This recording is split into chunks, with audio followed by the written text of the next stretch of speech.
সংখ্যালঘু নির্যাতন তো হচ্ছে ভারতে। ভারতের এক একটা মসজিদ তারা ভাঙতেছে এখন। এটা এটা এটা একটা লক্ষণ। আস্তে আস্তে ওর মানচিত্র মসজিদের মতোই ভেঙে খান খান হয়ে যাবে ইনশাআল্লাহ। এরা যেমন অখণ্ড ভারত চায়, আমরাও অখণ্ড ভারতই চাই।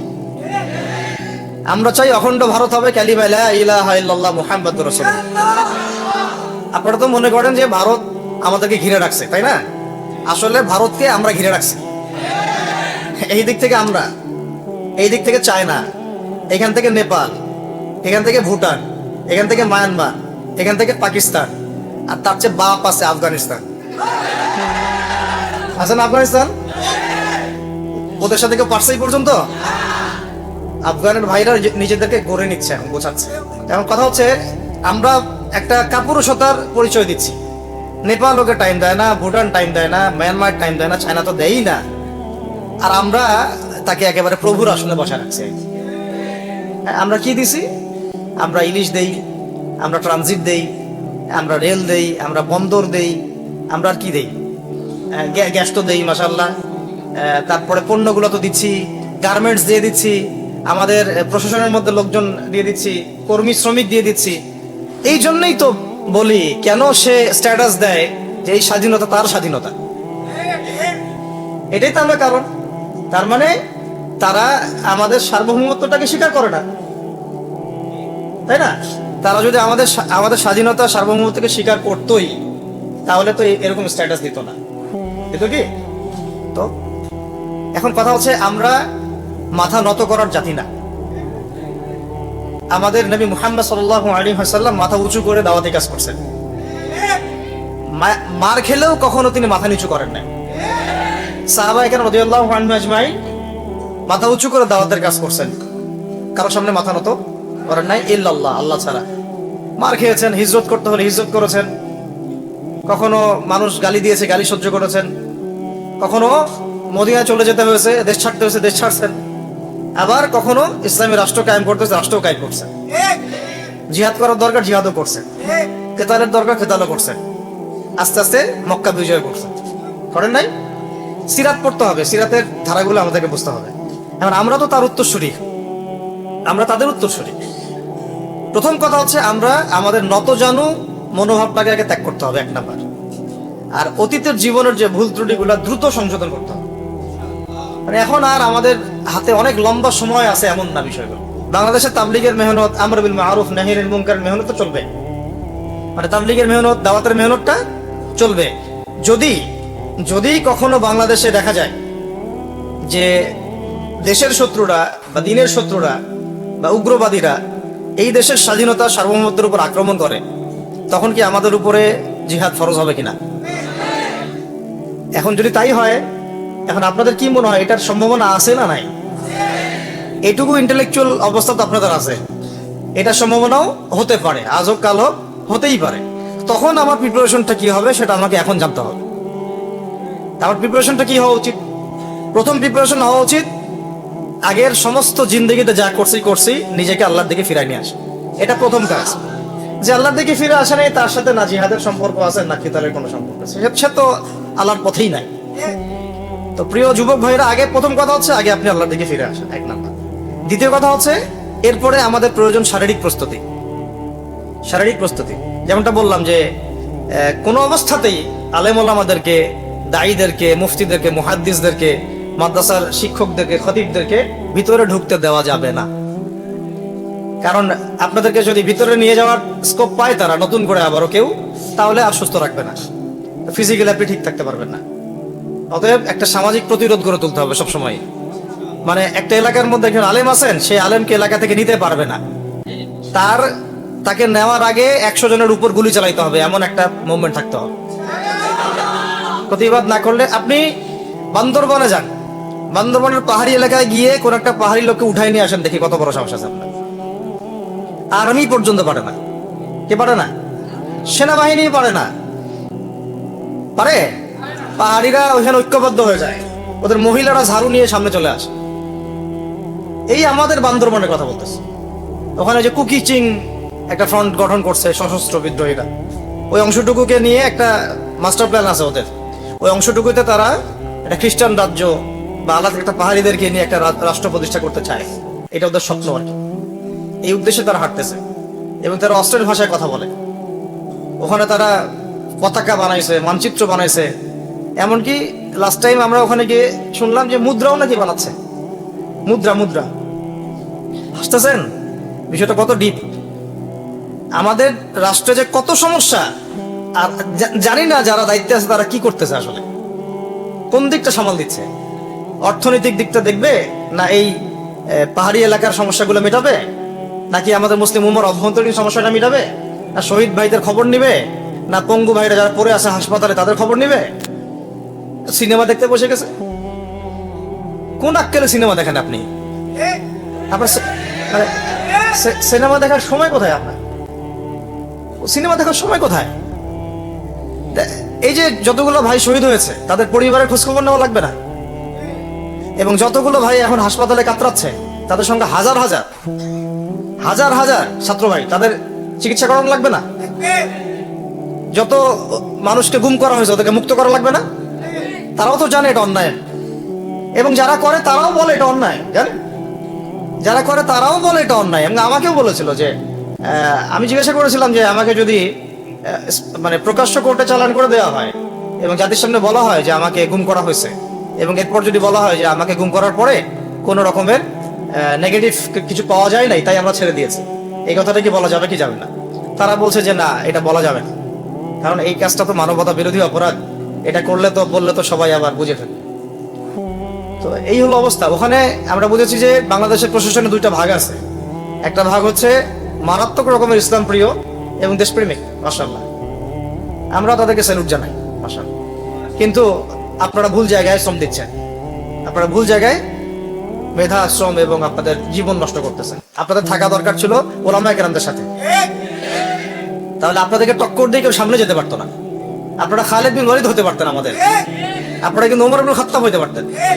ওইখানে ঢুকে আপনারা শুধুমাত্র দুনিয়ার স্বার্থে সব নষ্ট করতেছেন। আমাদেরকে বলা হচ্ছে হুজুর বদদুয়া করিয়েন না, হুজুর ছেড়ে দিচ্ছেন, আমাদেরকে বদদুয়া দিয়েন না আবার বের হয়ে। আমাদের চাকরি এটা, ডিউটি এটা। এক ভাই আমাকে কোরআন এনে দিয়েছিল, নির্জনতা, তো ওখানে নির্জনতার সঙ্গী হচ্ছে কোরআন, কোরআন এবং নামাজ। তো এক ভাই দেখেছে আমি একটু নির্জন, মন খারাপ বসে আছে, একটা কোরআন নিয়ে এসে দিয়েছে, হুজুর কোরআন পড়েন আপনি, মন ভালো হবে। আর একজন এসে কোরআন নিয়ে চলে গেছে। কোরআন পড়ে ওখানে যদি আপনি আবার উল্টাপাল্টা কিছু করেন, ওদের নিয়ম নাই কোরআন দেওয়ার। কোরআন দেওয়ার কি নাই? নিয়ম নাই। তো এই হলো অবস্থা। কথা হচ্ছে যে এই ভাইদেরকে মুক্ত করাও তো তাদের কাজ ছিল। যে ওলামায়ে কেরামদের একজনের উপরে 3টা 4টা 5টা 10টা করে মামলা এখনো চলতেছে, তাদেরকে মুক্ত করা উচিত ছিল না? আর এই পুরো জুলুমের পিছনে যত জালেম ইনভলভ ছিল তাদেরকে আইডেন্টিফাই করে ভিতরে ঢুকানো উচিত ছিল না? হয়েছে সবকিছু। এই জিনিসগুলোর মধ্যে অনেক গ্যাপস আছে। এগুলো যদি এভাবে চলতে থাকে তাহলে আগামীতে আমরা যারা ইসলামিক রাজনীতি করবো বলে চিন্তা করতেছি বা ইসলামকে রাষ্ট্র ক্ষমতায় নিতে চাই, আমরাও কিন্তু বেগ পাবো, আর ভালো রকমের বেগ পাইতে হবে। আর বিগত সময় আমরা অনেক ভুল করছি, যেমন এমন খারাপ করেন না এগুলো, আমরা ভুল করছি এই যে আমরা সেকুলারদেরকে অনেক বিশ্বাস করে ফেলছি, ওদের সাথে জোট করতে গেছি, ঠিক আছে, ওদেরকে আমরা ভাই বোন করার চেষ্টা করছি। আসলে এদের সাথে আর কাফেরদের সাথে কোনো পার্থক্য নেই। সেকুলারিজমে যারা আছে আর কুফার যারা, এদের মধ্যে কোনো পার্থক্য নাই। ওই কালিমা পড়া না পড়ার পার্থক্য, তো বাকি আপনার পিঠে ছুরি এরাও মারবে ওরাও মারবে। আর আমি ছোট মানুষ, ছোট জায়গা থেকে বলতে চাই যে আমাদের যে ওলামায়ে কেরামগণ মাঠে আছেন, যে রাজনৈতিক দলগুলো আপনারা মাঠে আছেন, এবার আপনারা কোনো রুটির টুকরার জন্য লড়বেন না, এবার পুরা রুটি নিয়ে লড়বেন। প্রত্যেক আসনে প্রার্থী দিবেন আপনারা, যেহেতু এর বাইরে সিস্টেম এখন অন্য সিস্টেমে যাওয়ার সুযোগ হচ্ছে না, তাহলে পুরা রুটিটার জন্য লড়তে হবে আপনাদের। আমাদের টার্গেট হচ্ছে এখন একটা ইসলামপন্থী সরকারকে রাষ্ট্র ক্ষমতায় নিয়ে যাওয়া, এটা আমাদের একটা প্রধান টার্গেট। এখন আমাদের এজেন্ডা স্পষ্ট, কোনো গোপন এজেন্ডা নাই। আমাদের কি নাই? কোনো গোপন এজেন্ডা নাই। আমরা চাই বাংলাদেশে এখন একটা ইসলামপন্থী রাষ্ট্র ব্যবস্থা গড়ে উঠুক, ইসলামপন্থী সরকার শাসন ক্ষমতায় আসুক। এটার জন্য আপনাদের সবার ভূমিকা আছে। কেউ কথা দিয়ে ভূমিকা রাখবেন, কেউ লিখবেন, কেউ বলবেন, কেউ যেভাবে হোক আপনাকে ভূমিকা তো রাখতেই হবে। কারো বসে থাকার সুযোগ নেই এখন। এই রাষ্ট্রটাকে ইসলামিক রাষ্ট্র হিসেবে গড়ার দায়িত্ব এখন সবার কাঁধে আসছে। আমরা আমাদের জায়গা থেকে বলতেছি, বাকি কাজ কিন্তু আপনাদেরকে করতে হবে। আল্লাহ পাক করার তৌফিক দান করেন। আর ইসলামপন্থী ভাইদের আপোষের যে দূরত্ব, এটা কমায় ফেলতে হবে। এই দূরত্ব রাখা যাবে না। ইখতিলাফ আছে থাক, যদি আকীদাগত মৌলিক কোনো পার্থক্য না থাকে, আমরা তো ভাই ভাই নাকি? আমরা আমাদের চেয়ে কি মানে সেকুলার আমাদের বেশি বড় ভাই? আমাদের চেয়ে কি ওই যে নাস্তিক মুরতাদের আমাদের বড় ভাই? কমিউনিজমে যারা আছে ওরা আমাদের বড় ভাই? না এই গণতন্ত্রপন্থী যারা একবারে কট্টর, ওরা আমাদের দিনী ভাই নাকি? আমাদের তো ভাই, সোজা কথা হচ্ছে ইন্নামাল মুমিনুনা ইখওয়া, ইন্নামাল মুমিনুনা, মুমিন যারা মুমিন, মুমিন ভাই। মুমিনে মুমিনে কি ভাই, খালাস। আল মুসলিম আখুল মুসলিম, মুসলিমের ভাই কি মুসলিম, খালাস এইটুক। মুসলিম আমার ভাই, মুসলিম আমার ভাই। এখন যারা এদেশের রাষ্ট্র ক্ষমতা ইসলামকে চায় না, তারা আমাদের ভাই না। সে যে কোনো নামে আসুক, এক্স ওয়াই জেড, দেখার দরকার নেই।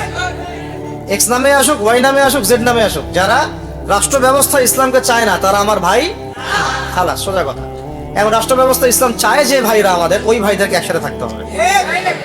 আল্লাহর কসম করে বলতেছি, ইনশাআল্লাহ যদি এই ভাইরা আমরা একসাথে থাকতে পারি, এর সাথে আমরা দায়ীরা, তালেবে ইলমরা এবং আপনারা তো যুব সমাজ আছেন, আমাদেরকে টক্কর দিয়ে বাংলাদেশের রাষ্ট্র ক্ষমতায় কেউ যাইতে পারবে না ইনশাআল্লাহ। সবাইকে ভূমিকা রাখতে হবে। এখন অন্য আলোচনা চেয়ে আলোচনাটাই বেশি দরকার। অন্য আলোচনা অনেক শুনছেন জীবনে, এখন বাংলাদেশের দরকার একটা ইসলামপন্থী রাষ্ট্র ব্যবস্থা। এর বাইরে কোনো আলাপ নাই। এখন এটা প্রতিষ্ঠা করার জন্য কি করতে হবে সেটা ফিকির করেন। তো কি করতে হবে বলেন? প্রথম কথা হচ্ছে আমাদেরকে আগে বৈশ্বিক জালেমদেরকে চিহ্নিত করতে হবে। পুরো বিশ্বে কারা জালেম, এটা কি চিন্তা করা বাকি আছে? পুরো বিশ্বের সবচেয়ে বড় জালেম যে পশ্চিমারা, সবচেয়ে বড় জালেম ইসরায়েল, সবচেয়ে বড় জালেম আমেরিকা, এটা চিন্তা কি আপনার বাকি আছে? এই কথা বলতে যে ভয় পায়, তার তো নবীর ওয়ারিস হওয়ার দাবি করার উচিত না। এটা খোলামেলা, এটা সবাই জানে। সারা বিশ্বের জুলুমের কারখানা হচ্ছে ইসরায়েল। মানুষ ত্রাণ নিতে গেলে পর্যন্ত সেখানেও বোম্বের মানুষ হত্যা করছে। আমরা এটা দেখার মতো আর সাহসী নাই। অনলাইন এগুলো আমাদের দেখতে গেলে যে বাচ্চাদের অবস্থাগুলো আমাদের চোখের সামনে আসে, আমি স্কিপ করে চলে যাই।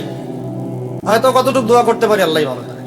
দোয়া করে কি করব? আমার দোয়ার তো তার দরকার নাই। আমার দোয়ার তার কি দরকার আছে?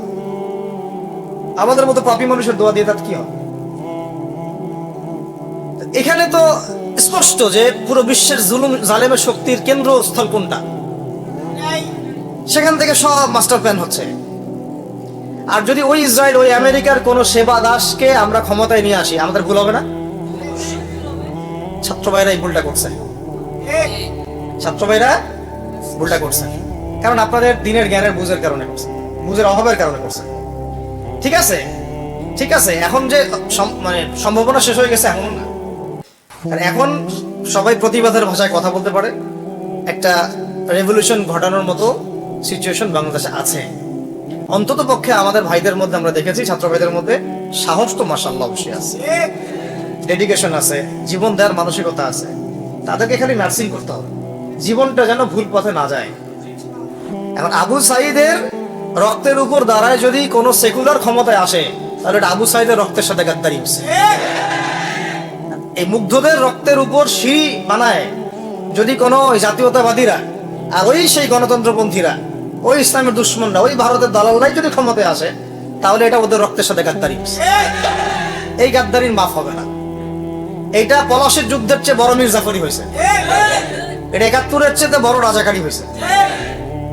আপনারা বলেন যে দেখেন, ভালো করে বুঝেন, গুম হয়েছে এক শ্রেণী, আমার কথা মন খারাপ করেন না, এক শ্রেণী গুম হয়ে গেছে, এক শ্রেণী ক্রস ফায়ার, এক শ্রেণী শাপলা চত্বরে রক্ত দিছে, তাই নাই? এক শ্রেণী ওলামায়ে কেরাম মামলা নিয়ে ঘুরে বেড়াচ্ছে মাথার উপরে, এক শ্রেণীর ছাত্র ভাইরা রাস্তায় শহীদ হলো, আর এক শ্রেণীর ছাত্র ভাইরা পঙ্গু হয়ে হাসপাতালে বেডে পড়ে আছে। ক্ষমতায় গেছে কারা? নতুন এক শ্রেণী। হ্যাঁ, এবং ওখানে এমন কিছু মানুষ আছে যাদের সাথে আন্দোলনের কোনো সম্পর্কই ছিল না, সম্পূর্ণ উড়ে এসে জুড়ে বসছে তারা। আর আমরা যদি ইনশাআল্লাহু আজ্জা ওয়া জাল যদি আমরা এটাকে মদিনা রাষ্ট্র বানাতে পারি, এই বাংলাদেশকে যদি আমরা একটা মদিনা রাষ্ট্র বানাতে পারি, ইনশাআল্লাহ কালকে গাজওয়াতুল হিন্দ হবে ইনশাআল্লাহ। ওটার জন্য রেডি আমরা ইনশাআল্লাহ। পাকিস্তানের কাছে কিছুই নাই, আছে খালি 10টা 12টা পারমাণবিক কোনো অস্ত্র, তাতেই ভয়ে কাঁপতে থাকে। চায়না খালি একটু ভয় দেখায় যে আগাইলে কিন্তু সিকিম নিয়ে নিব, আগাইলে কিন্তু চিকেন নেক গিলে ফেলবো। চায়নার ওই ছোট ছোট যোদ্ধাদের কাছে যে মাইটটা খায়, আর আমাদের এখানে দেখা যায় যে সীমান্তর মধ্যে একটা একটা কৃষকও যদি সীমান্ত থেকে দূরেও হাল চাষ করে, ওকে গুলি করে মেরে ফেলে। ফেলার নাই, ফেলানির কথা ভুলে গেছেন।